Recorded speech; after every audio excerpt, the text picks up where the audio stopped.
Bonjour! Dans cette troisième vidéo, je vais vous montrer à utiliser le tableau de correction de vos erreurs, particulièrement pour vos erreurs de terminaison verbale en « et », c'est-à-dire les verbes qui finissent par le son « et ». Ce sont les erreurs qui sont identifiées par le code C2 dans votre texte. Une façon de corriger ce type d'erreur, c'est de se questionner sur le temps du verbe. Si vous pouvez remplacer votre verbe par « mordre », c'est que c'est un verbe à l'infinitif et donc que la terminaison est ER. Si vous pouvez remplacer votre verbe par « mordu », c'est que il est au participe passé et donc que la terminaison va être E accent aigu. On va aller voir ensemble un exemple d'élève pour clarifier le tableau. La première chose à faire, c'est d'aller trouver nos erreurs C2 dans notre texte. Ici, j'ai crier.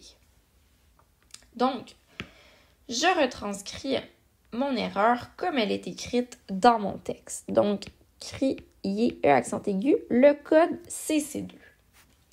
Là, ma preuve ici, c'est de voir si je peux remplacer crier par mordre ou par mordu. Donc ici, je peux dire, leur premier réflexe est de mordre.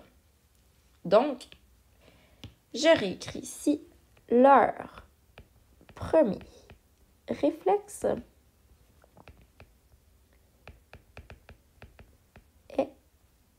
est de mordre. Puisque je peux le remplacer par mordre, c'est que crier est à l'infinitif et donc j'aurais dû écrire crier avec ER comme terminaison. On va aller en voir un deuxième pour qu'on s'assure d'avoir bien compris. Ils ont commencé. Donc, deuxième erreur C2 ici, c'est commencer. Je vais aller écrire mon erreur comme elle apparaît dans le texte. Donc, commencer, ER, le code C2. Je vais aller voir si je peux remplacer commencer par mordu ou par mordre. Ils ont mordu.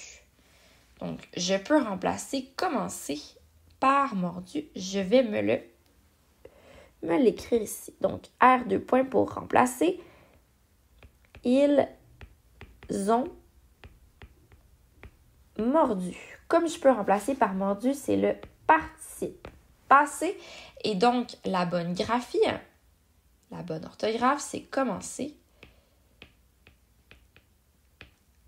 avec E accent aigu comme terminaison. Voilà!